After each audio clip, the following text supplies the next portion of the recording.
Brand South Africa says the aim of South Africa's participation at the World Economic Forum in Davos, Switzerland, was to shift the mindset of investors from uncertainty to confidence. Acting Brand SA CEO Sithembile Ntombela told SABC News that transparency topped the agenda for South Africa going to Davos. The aim was to acknowledge the challenges the country is facing and also assure investors of interventions to overcome these difficulties. The conference of global leaders in politics, business, academia and civil society wraps up today. The local economy is battling structural challenges such as the electricity supply constraints and logistics inefficiencies that are hindering business activity and dampening investor confidence. Brand SA says this situation is not unique to South Africa. Following the war in Ukraine, Europe also experienced an energy crisis. The organization says with 2024 being an election year in South Africa, investors also want to know what to expect on the political front. They've been asking about the energy crisis. What are we doing about it? But they also understand that it's a situation, or rather a challenge that is not peculiar to South Africa, as I've said, because as we've seen the implication coming from the Russia and Ukraine perspective. So thus far, the question that has really come up has been around logistics, has been around energy. As for the rest of the economy, and another one is that as we go towards the election year, what do we envisage from a political perspective? There's that, there are many other countries like your US, I think India as well, they're all going for elections and investors are looking to see the volatility of these economies. Exxaro, a player in the mining sector, says 2024 holds a promise of a better economic performance, which can happen if structural reforms are implemented and there is policy certainty. We also expect, as I said, Eskom will really move. We've seen they've got a new CEO, so we expect stability, and then the legislation that follows, we're expecting that to come. From a Transnet perspective, it's the same thing, is really to see movement from government from a policy point of view, protecting investments that we want to make, making sure that the concessions that we've talked about with government on the rail, making sure that as the private sector, we participate meaningfully in the investments in rail, because we know the state, is really choking at the moment from a financial perspective. And we need to take responsibility. We need to take responsibility, though, that is not risky to our investors. Climate change characterized by the extreme weather patterns has also been a topic of interest. We certainly borne the impact of bigger claims particularly from the flooding. So if you think back a couple of years ago where we had the floods in KZN, so the two biggest weather risks that impact us are the flooding and the hail. So hail damage and flood damage are the two big ones.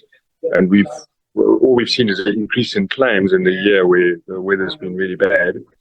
And the question we're starting to have to ask ourselves is, is that a cyclical thing, which is normal, or are you starting to say, well, actually you have to increase prices because it's just going to cost more through the cycle? And then, but the world is thinking about this, and the reinsurers that we share the risk with, that we take on, are also all thinking about this. So there's a lot of very technical work going on around forecasting the impact of weather systems and what that's going to do to claim severity in the future. Investors have also been concerned about the geopolitical uncertainty globally that is threatening supply chains. Gloria Safakomosi, SABC News, Johannesburg. Of course, we do know that the World Economic Forum will be wrapping up today. And of course, for more on this conversation, we'll now bring in Director and Chief Economist at Econometrix, Dr. Azar Jammine, and he joins us via our video link. Dr. Azar, thank you so much for joining us this evening here on SABC News. We do know that, the World Economic Forum has come and gone, wrapping up today in Davos in Switzerland. And it seems as if we won't be able to talk to Mr. Azar Jammine for now. Are you still with us, Dr. Jammine? Yes, I just wanted to get your thoughts when it comes to the World Economic Forum wrapping up today. What are your biggest takeaways from this conference? The biggest takeaways are that the world is concerned about geopolitical tensions that exist currently. And the second big issue that is on the minds of people is the implications of artificial intelligence and what that might do to, in terms of damaging job creation in the longer term. And when it comes to South Africa, looking at South Africa from an investment point of view, of course, coming out as well was the issues around load shedding that continues to hamper South Africa's economy. And, you know, when it comes to the delegation that was sent to Davos to represent the country, do you think that they've done enough to ensure investors not to be worried about investing in South Africa, even though it struggles with load shedding? There's very little they can do to try and overcome the ogre that has been created in terms of the investment climate in South Africa that has been created by load shedding and the logistical problems that we've had at our ports, as well as the high levels of crime and sabotage that we've been experiencing. You know, in the face of such headwinds, they're trying their best, but one doesn't know just how well they are going to do. There is a realization in the global investor community that if economic growth languishes at levels of 1% or less per annum, which is less than the growth in the population, you're also going to have a slowdown in the growth of tax collections, and the government, in the face of having to spend money on social upliftment, is going to have to increase budget deficits and the public debt. And that's not a very attractive option for international investors. The Minister of Finance bravely tried to reassure them that he was totally aware of that and he was not going to open the taps too far and wasn't going to have to raise taxes too much. And couldn't afford to do so, really, for fear of damaging the economy.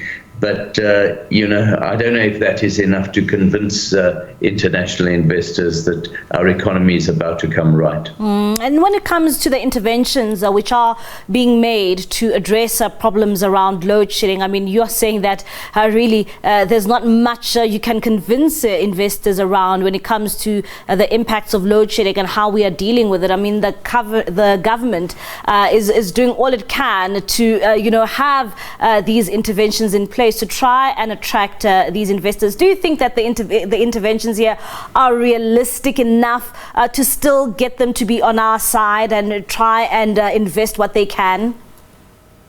The problem is that the government talks about these interventions and yet we see very little of them in real life. Even if with the disclosure of the Integrated Resource Program, we see a backpedaling on some of the original intentions to invest in renewable energy, and we see a marked slowdown in the rate at which we're going to be closing our coal-fired power stations and moving to renewable energy. So that's an example of where the interventions themselves that have been promised have slowed down.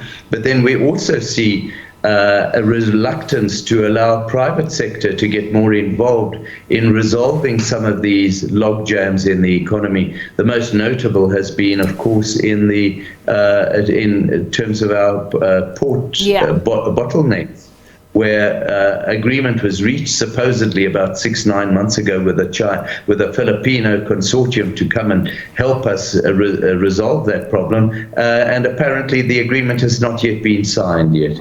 Another example that was devastating last week was to learn that out of 2,500 applications for mining licenses last year, not a single one was actually processed.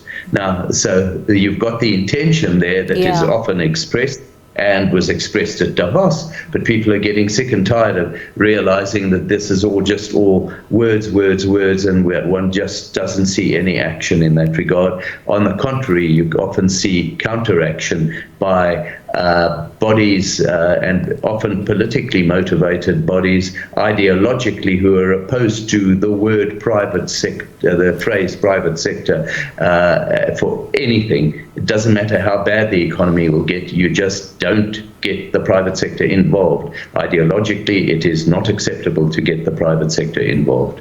And under those circumstances, it's not very easy to convince international investors to come and offer their services in the country. And sticking to our ports, how important is it for South Africa to get their ports right? And of course, at the same time, to invest in railway infrastructure in this country, you know, in a way that can drive the economy for the better? You're absolutely correct. If we could get those things right, this economy would really experience a big growth pickup. At the moment, the bottlenecks at our ports mean that we can't export as much as we would be able to. And secondly, we can't import as many and as readily the products that consumers consume, but also very vital inputs into production processes, spare parts and the like, which are holding up manufacturing production. So the government professes on the one hand to be determined to reverse the trend of deindustrialization, and on the other hand, the infrastructure is deteriorating to such a level that it is aiding and abetting the process of deindustrialization and job destruction. Unless we start really and truly realizing that the state-owned enterprises are not achieving what they're supposed to do, and we need to start addressing a lot of our problems more by trying to get private sector intervention. And there is a readiness on the part of South African business to get involved in that regard. Unless we wake up to that fact, I don't see this situation being ameliorated. And of course, if you can't get inputs into the country the way you would like to, what that does is it creates shortages which push up prices, inflation, and prevent interest rates from coming down. It becomes a vicious circle. And if you can't export as much as you would want, it means that the trade balance doesn't benefit. And that in itself is also negative for the currency, and that also helps to push inflation higher than would otherwise have been the case. So you see a whole series of vicious circles arising from this reluctance to allow the private sector to get more involved in assisting in resolving our issues in the country. Dr. Azar, thank you so much for your time and prioritizing this interview this evening here on SABC News.